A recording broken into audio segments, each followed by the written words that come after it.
First thing, it's my daily reminder to please upload your slides. So don't forget, just down at the bottom of the program, there's a link to upload your slides. And as you can see, for instance, Andy's talk tomorrow has slides there. So if you've already spoken, make sure you upload your slides. Correct, but he's already spoken. Andy's speaking tomorrow. Mark and Allison both upload theirs before their talks too, so everybody can do it. So, also, discussion leaders, if you upload any slides you used there, I'll put those on as well. And in the same place, there's a document if you want to try and communicate for airport transportation with other people. And lastly, just a reminder, we're going to be doing the conference photo at the beginning of the afternoon coffee break, so just be aware of that. All right? All right, welcome back. We have, starting off our afternoon session, or late morning session, is Joe Burchett, who will be speaking to us about the CGM of dwarf galaxies. Take it away. Yeah, extreme gratitude as always to the organizers for the opportunity to be here. This is always an amazing conference, homecoming of sorts for me, and thanks to all the rest of you for being awesome, because so many inspiring, invigorating talks all week long. So, yeah, I want to talk about some cosmic ecosystems, and the first cosmic ecosystem I would like to talk about is this interesting one that's fairly nearby and much smaller scale than most of the stuff on this is Sextans A. This is a local dwarf galaxy, metal poor galaxy. You see the imaging here. More about this in a sec, but we're interested in looking for metals in the CGM of systems like this. And why might we want to do that? This is the classic mass-metallicity relation. Gas phase metallicity from H2 regions on the vertical axis, stellar mass horizontal. And we see that as we get to lower mass galaxies, the metallicity gets progressively more metal poor. And looking at this another way, this is the baryonic Tully-Fisher relation for galaxies over a range of masses. So this is now the baryonic mass plotted as a function of the circular velocity of the galaxy. And there's a number of higher mass galaxy data points that are shown in these sort of gray markers. The ones that are really focused on in this particular work led by Christy McQuinn a couple of years ago are these colored circles. And the key point here is that if you were to fit a line through these higher mass galaxies and extrapolate that, these low mass dwarf galaxies tend to fall below that relation. Or, thought of another way, these galaxies are baryon deficient. And so this is now the baryonic mass versus something I'm a little more used to looking at, and that's a halo mass. It's fitted from the dynamical profiles of these galaxies, and you see they all sort of fall at or below the 10% mark of the cosmic baryon share. So these galaxies are not only metal deficient, but deficient in their baryonic mass, apparently. And so, what's happening to all this material? So now looking at the metal-enriched gas, a census that was sort of empirical census of the metal content of galaxies as a function of their mass. It was led by Molly Peoples. So this is a histogram here as a function of mass, the cumulative fraction occupied by metals residing in different parts of galaxies. And so the central regions of galaxies, galaxy disks, are shown in the solid colors here. Red is the stars, blue is the gas in the interstellar medium, and then the dust within the disk of the galaxy as well. But these other regions that are above this correspond to the circumgalactic medium. And so the idea here is that especially as we move to lower mass galaxies, galaxies' metals preferentially reside out in the circumgalactic medium, not within the sort of central regions or disks. And this is borne out in simulations as well. So these are similar histograms plotting the fraction of metals that result from simulating galaxies of different masses. The masses are marked along the bottom here. And the purple is the share in the circumgalactic medium, whereas the blue and the green are the metals that are confined to the disks of galaxies. And for the more massive galaxies, you see that the share is mostly within the disk itself, not so much in the circumgalactic medium. But as we get to the lower mass galaxies, you expect to find the metals more and more preferentially in the outskirts of the CGM galaxies. And so I have worked on this some from an observational standpoint from a paper I did several years ago, where we looked at using quasar absorption lines, probing foreground galaxies of different masses. So this is the column density of neutral hydrogen, the alignment alpha absorption, as a function of the galaxy probed by the quasar sightline. And the key takeaway here is that we essentially detect H1 across this entire mass range, even in this sort of low mass regime, where we go down to down below 10 to the 8 solar masses. What do we see in one of our key metal line tracers? That would be carbon-4, typically a very strong line in the inner CGM of galaxies, at least for more massive ones. When we look at isolated low-mass galaxies, we actually see that there's a stark dichotomy between low-mass and high-mass galaxies. These low-mass galaxies are quite poor in this particular metal line absorption tracer.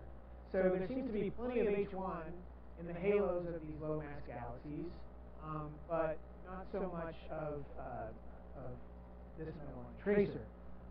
And so Young Zhang has led very nice work recently, along with Dr. Fairman, who will be speaking later, more from the theoretical side of this. So this is several tracers now from an ensemble of low-mass dwarf galaxies. So looking at this is now column density plotted as a function of the impact parameter. So this is the projected sightline galaxy separation, normalized by the virial radius of the galaxy. And you can see the masses plotted here, they're color-coded. We're firmly in the dwarf galaxy regime. These are halo masses now of 10 to the 10, 10 to the 11 solar masses. So stellar masses, 10 to the 8, 10 to the 9 low. So again, H1, quite high covering fraction or rate of detecting H1. But looking at these other tracers of the metal ions, we see lots of open symbols, lots of open circles corresponding to upper limits, right? These are non-detections. So again, in this work as well, and across this suite of metal line tracers, we're seeing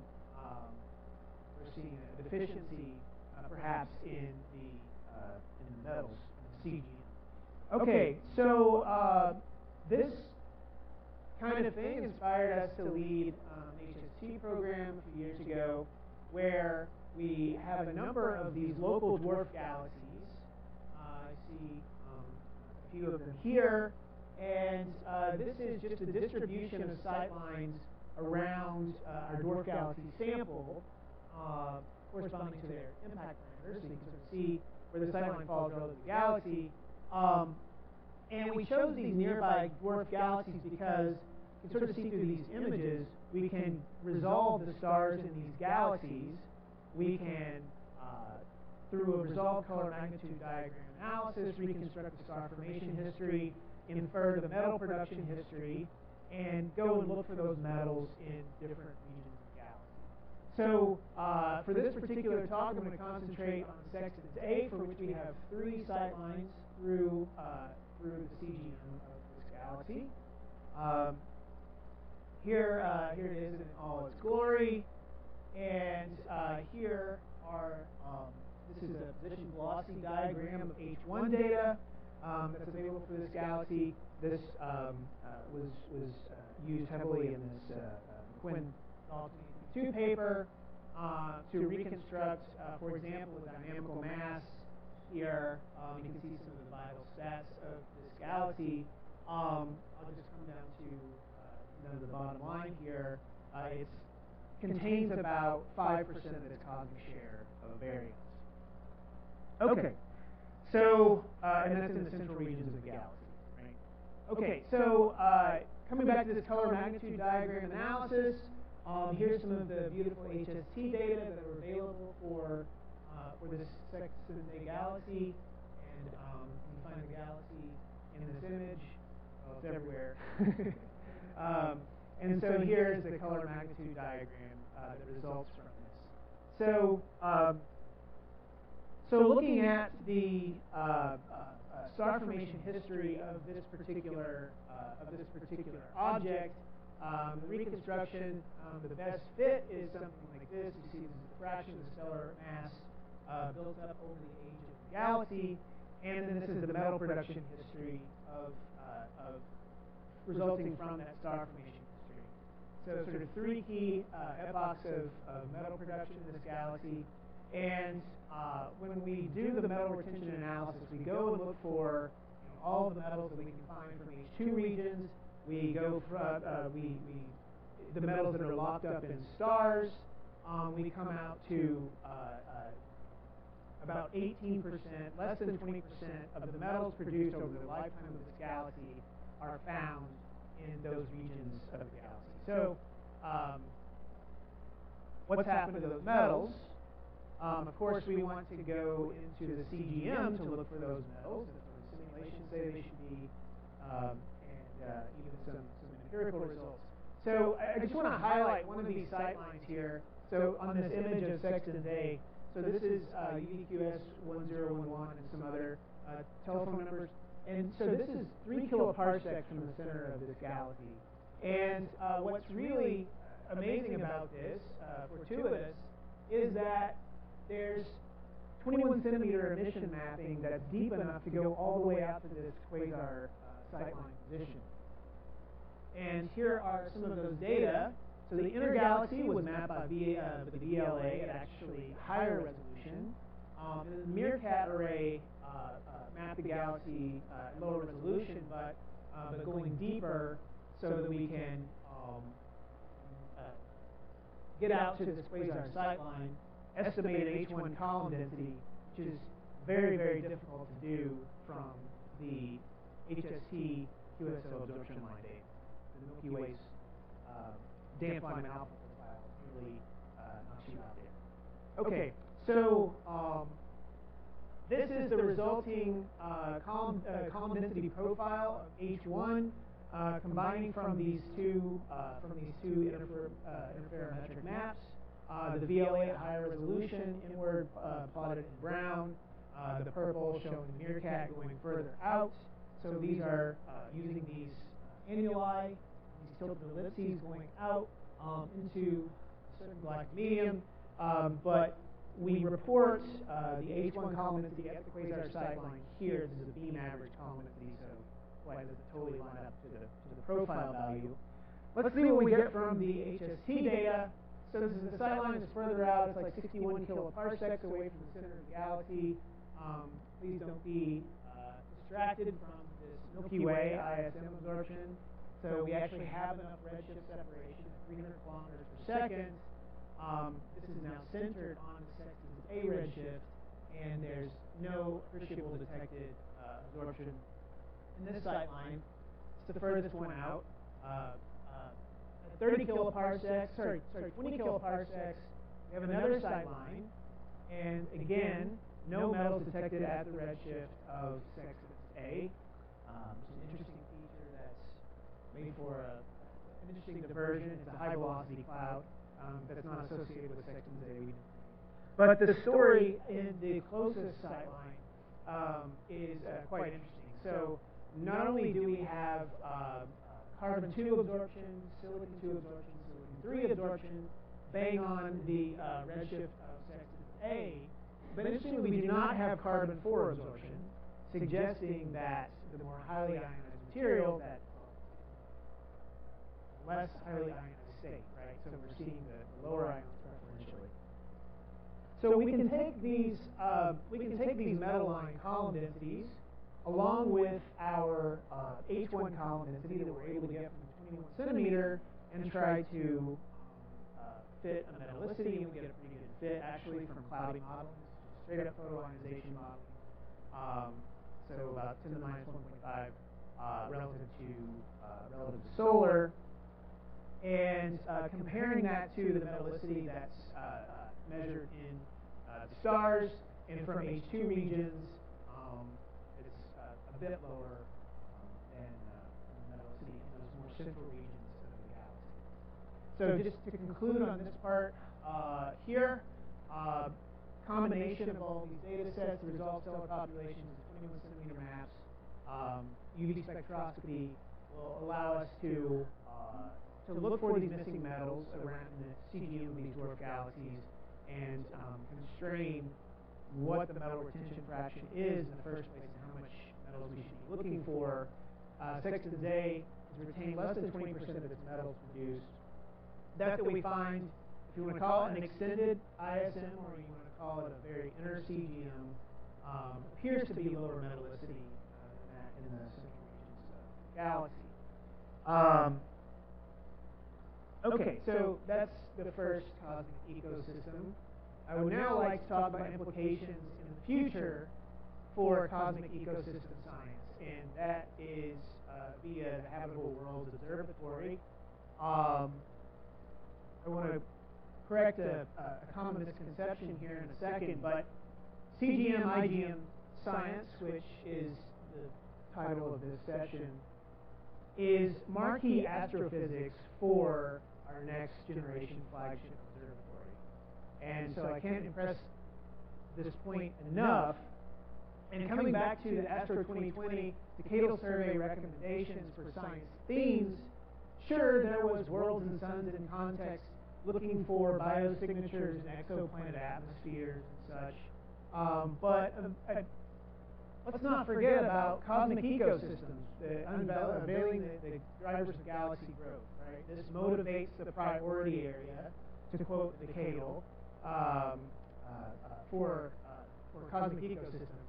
And so where these come together is in the big recommendation, which is the flagship Habitable Worlds Observatory.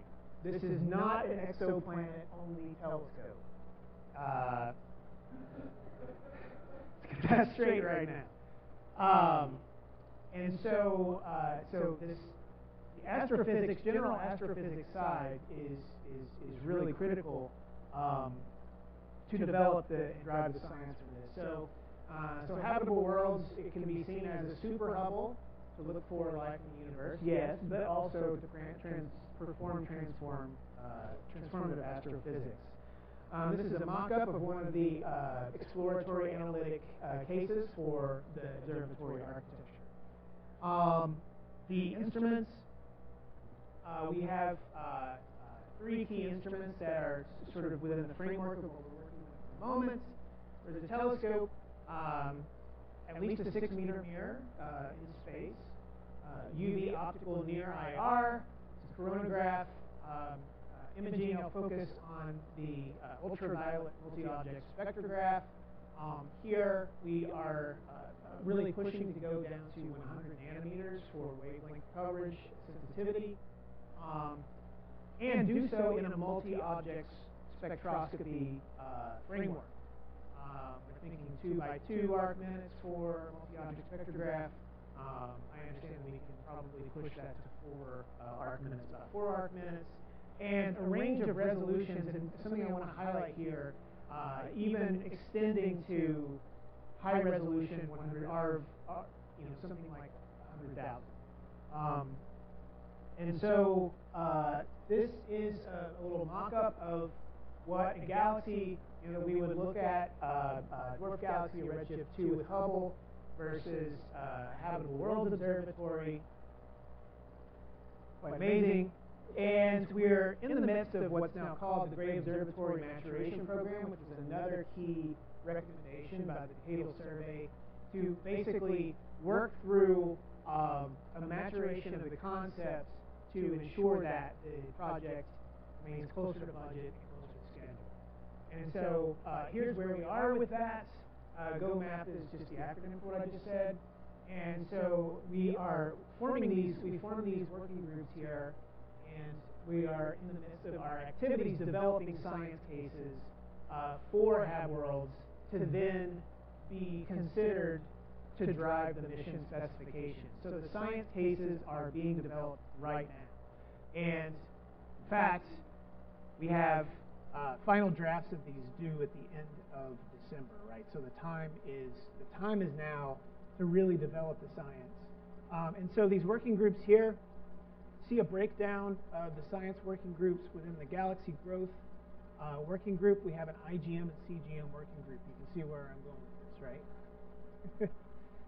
So Sanchita Borthakur and I are co-chairs of the IGM-CGM working group for Habitable Worlds Observatory. Again, tasked with developing these science cases. And so I'll just give a little sketch of our first science case. So this is a nice figure. I think Claude Andre is gone already. Really want to see this on the big screen. Anyway. So you can see the different scales of circumgalactic systems where we have salient physics on sort of the large scales, hundreds of, dozens of kiloparsecs, parsec scales, 100 parsec scales for like giant molecular cloud or so, and then parsec scales for turbulent radiant mixing layers. And so what we want to try to do is constrain the multi-scale physical conditions and chemical conditions of the CGM. Using these newfound abilities, probing, halo gas down to 10 to the 6, up to 10 to the 6 Kelvin.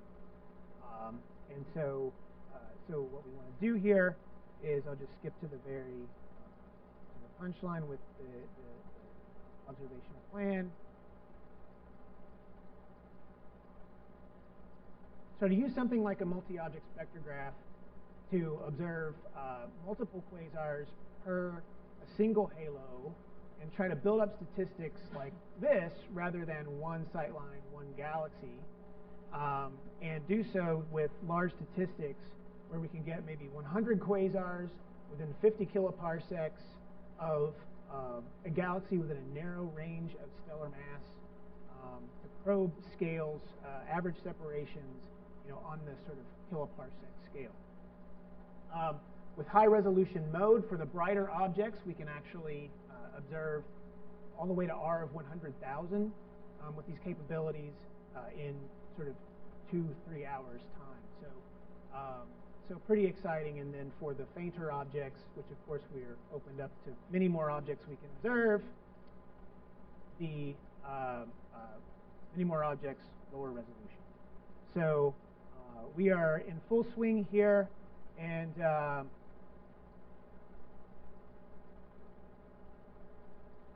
hid my slide that said we're starting up. We're actually well underway, and we'd like you to get involved.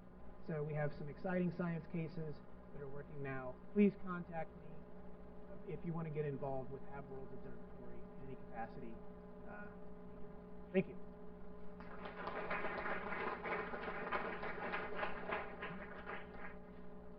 Thank you very much, Joe, for that interesting talk. Any questions? Very quick question. Do you have any sightlines through outflows, or it's all in the CGM? Sorry? Do you have any sightlines through outflows, or is it all through the CGM only? Of sections A? Of any of the dwarf galaxies, yeah.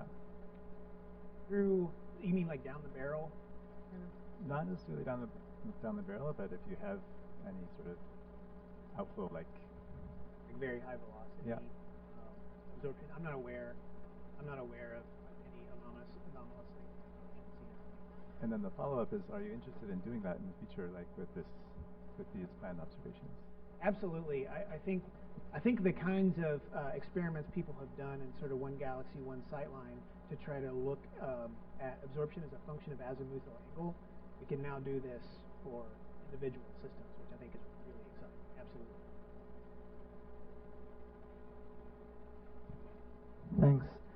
This seems super exciting. I wasn't sure I understood what you meant there at the end. Were you advocating that you could get 20 to 50 quasars per single galaxy in the background to probe the CGM? I mean, if you go back one or two slides, is that what you're saying, or were you saying that statistically, if you have enough galaxy, yeah, here you're arguing that you could get 50 quasars around a single galaxy, or to really map out the CGM with that level of detail, or? No. Okay. No, not exactly. We actually can for big halos like galaxy clusters. I led a white paper for the decadal on that. It's crazy when you go to bigger scale systems, but no. The idea is to build up statistics to 100 quasar galaxy pairs, but with a much smaller number of galaxies and less variance in their properties. So maybe 30 galaxies for 100 quasars, or 40 galaxies as opposed to 100 galaxies. And do you think those kind of statistics could help you constrain cloud sizes, or sizes of cold clouds to better than kiloparsec or something? Yeah, in a statistical sense, with the average separation between cycles. Thanks. Okay, while Samuel sets up, we can take one more question. Hi, Joe. Great work. So here the difficulty on the first part of your talk, of course, that you are using 21 centimeter emission, and you are comparing that with absorption. So here there are different scales. You mentioned high resolution, but maybe another possibility is that actually what you're seeing there is a clumpy CGM rather than a metal pore. So could your observation also be used to constrain that, comparing to models? So you mean clumpiness on the scale, on scales below the resolution of the MeerKAT data? Yeah. So what is the resolution there? We're probably talking about a few arc minutes or so. I mean, which kind of resolution? Yeah, it's pretty bad. Bad. So I think something like the NGVLA might be required to get sufficient resolution and depth to be able to map out stuff like that. I haven't worked out it directly quantitatively, but yeah, I think that's tough to push down to those column densities. All right, thank you. Thanks, Joe, again.